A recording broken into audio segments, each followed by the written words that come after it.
completely understand the anger that you may have right now, Irina. The frustration could sometimes be so overwhelming, of feeling like, how could someone who's supposed to be so close to you seem so distant and seems to not know you at all? I remember having the same anger for my father. Him being the typical alpha male that he was, and me being the emotional being that I am. We could never seem to see anything eye to eye. Let's not even get into hugs and kisses, when there weren't even so much of a "how do you feel" type conversations under our roof. But I do recall this one letter, which I received months after I moved away to New Zealand. I remember sitting in my room, reading the first letter I've ever gotten from my father. There was something which he wrote that I remembered to this very day. He said,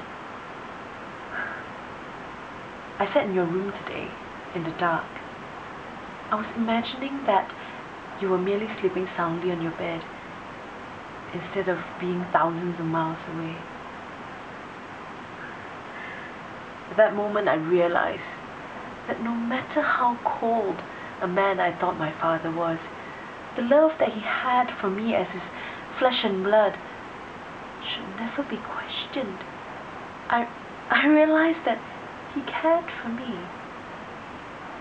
He cared for me in the only way he knew how, by providing for me. He knew nothing of hugs or kisses. He only knew sturdy shelters and warm full bellies. That was the first and last letter I've ever gotten from my father.